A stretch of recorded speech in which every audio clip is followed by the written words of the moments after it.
Manipurda thokliba irang asina maram ojuna Ching Amadi Tamgi miyoi singna bunker saduna leriba sing asi Athuba Matamda Central Force Amadi State Force ka loinena Louthokpa Houragani Haina Chief Minister and BIREN ngasi Laothokkhre wafama sing asi Chief Minister's Secretary tapangthokiba paugi mifam amada Chief Minister na phongtokibani lakliba July 5 dagi class 1 dagi 8 fawagi oina school hangdoklagani haina so Chief Minister na haiki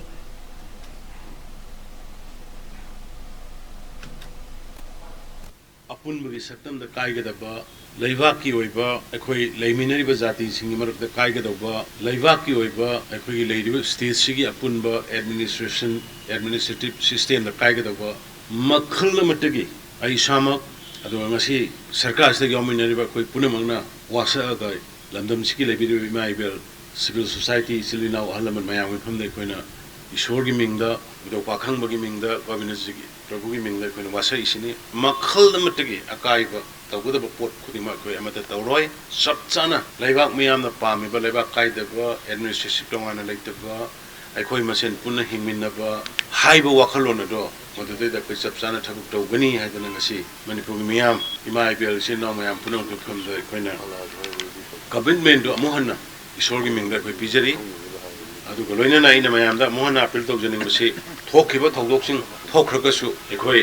irang mihat mipun yung kai thugaiba lutpat toba aduga migi masa masa gi lejariba lamside da akhoina lam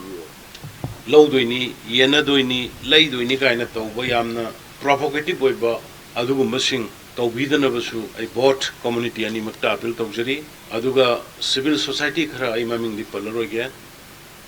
yamna kanba wa community amada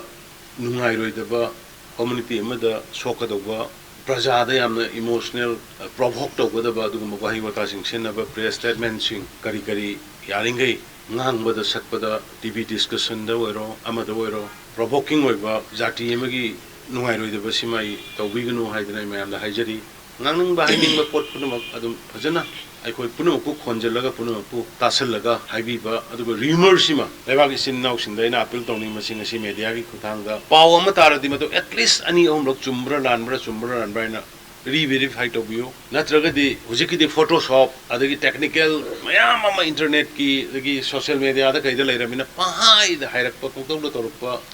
mayam se torukanda khoi si aman amadu thajana da bugi sang si amna henkala lei aduna paw ama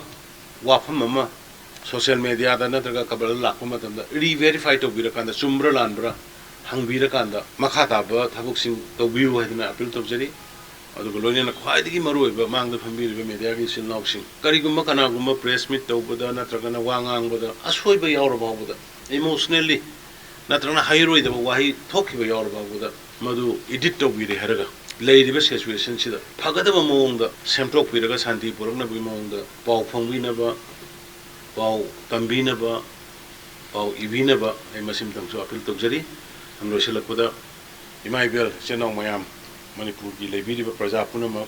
mapanda lebiri ba manipur ki nungsibi mayam punamna ingna chingna manipur da santi hanjalongna bi hona biri ba punama ko amohna ikoi mayam bi tarap tagi aina mau silaga thaga chari aloina na makhata bada mapung pha ba santi hanjalalaga ikoi ki tawgada ba ikoi ki tawgam thokwa thabak ado constitutionally ain ne yaba mongda ikoi punna tanarga Dominana naba aduga manipur ki future kalam naba manipur ki laiba jati punama ki future ngana mapung phana thamna naba hona minasi haidnai mayamna appeal tawjari